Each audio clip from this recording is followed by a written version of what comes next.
Hello student, bright future টিউটোরিয়ালসে তোমাদের সবাইকে welcome. আমি আজকে মাধ্যমিকের এবিএ টেস্ট পেপারে যে ফিজিক্যাল সায়েন্স রয়েছে তোমাদের পেজ নাম্বার 25, তার শর্ট কোশ্চেনের সলিউশনগুলো বলে দিচ্ছি, তোমরা একটু দেখে নাও। চলো আমরা এগিয়ে যাই।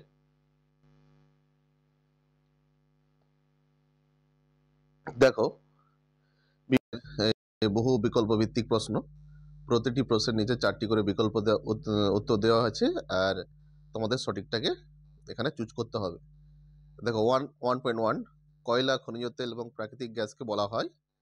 অ্যান্সার হবে সি, জীবাশ্ম জ্বালানি। 1.2, পি চাপ ও টি তাপমাত্রায় ভি আয়তন হিলিয়াম গ্যাসের অনুসংখ্যা এক্সটি হলে একই চাপ ও তাপমাত্রায় 3ভি আয়তন অক্সিজেন গ্যাসের অনুসংখ্যা হবে এর দাগের বি এর দাগের অ্যান্সারটা হবে 3xt। 1.3 দেখো, অ্যামোনিয়া ইকুয়ালস টু 2 অণু নাইট্রোজেন প্লাস 6 অণু হাইড্রোজেন। বিক্রিয়াটিতে অ্যামোনিয়া ও নাইট্রোজেনের এসটিপিতে আয়তনের অনুপাত এর দাগে অ্যান্সারটা হবে 2:1। তারপর দেখো 1.4, উষ্ণতা বৃদ্ধি করলে তরলের আয়তন ও ঘনত্ব আয়তন বাড়ে ও ঘনত্ব কমে, সি এরটা। তারপর দেখো 1.5, কোনো উত্তল লেন্স থেকে 30 সেন্টিমিটার দূরে বস্তু রাখলে লেন্স থেকে 30 সেন্টিমিটার দূরে সদ্বিম্ব গঠিত হয়। লেন্সটির ফোকাস দৈর্ঘ্য কি হবে না 15 সেন্টিমিটার। তারপরে দেখো 1.6, কোনো মাধ্যমে আলোর বেগ 2 × 10⁸ মিটার পার সেকেন্ড হলে ওই মাধ্যমের প্রতিসরাঙ্ক কত? এটা হবে বি এরটা 3/2।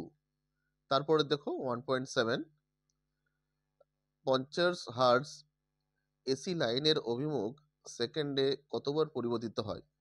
এর অ্যান্সারটা হবে এ 100। তারপর 1.8 দেখো, এই যে একটা চিত্র দেওয়া আছে, দেখো এই প্রদত্ত চিত্রে এ ও বি এর মধ্যে তুল্য রোধ কত? এটা হবে অ্যান্সার ডি এরটা 4 ওহম। 1.9 দেখো, নিচের কোনটি জীবাশ্মের বয়স নির্ণয়ে ব্যবহৃত হয়? অ্যান্সারটা হবে ডি এরটা কার্বন 14। তারপর 1.10 দেখো, প্রদত্ত মৌলগুলির মধ্যে সবচেয়ে দুর্বল বিজারক হলো? অ্যান্সারটা হবে ডি, এনএ মানে সোডিয়াম। তারপর 1.11, নিচের কোন যৌগটিতে সমযোজী ও আয়নীয় উভয় প্রকার বন্ধন বর্তমান?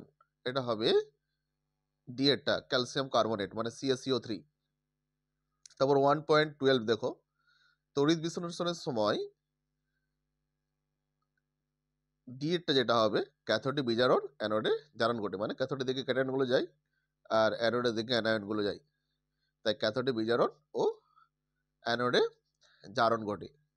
তো 1.13, কপার সালফেটে জলীয় দ্রবণে অতিরিক্ত পরিমাণ জলীয় অ্যামোনিয়া যোগ করলে উৎপন্ন দ্রবণের বর্ণ কি হবে? এটা হবে সি এরটা গাঢ় নীল। 1.14 দেখো, তীব্র ইলেকট্রোপজিটিভ ধাতু নিষ্কাশনে ব্যবহৃত হয় কি? না বি এরটা তড়িৎ বিজারণ পদ্ধতি। আর 1.15 দেখো, কোনটি কোনটি অ্যাসিটিলিনের আইইউপিএসি নেম? এটা হবে বি এরটা ইথাইন, কারণ জানো তো আমরা CH∏1CH থাকে অ্যাসিটিলিনের সংকেত, ওটা একটা অ্যালকাইন যৌগ, তাই জন্য এটা আইইউপিএসি নামটা হবে ইথাইন। ওকে স্টুডেন্টস, তোমরা পরবর্তীতে যদি কোনো বিষয়ের এইভাবে শর্ট কোশ্চেন বা কোনো ধরনের কোশ্চেনের অ্যান্সার তোমরা পেতে চাও, তাহলে তোমরা আমার কমেন্ট বক্সে কমেন্ট করতে পারো। ধন্যবাদ।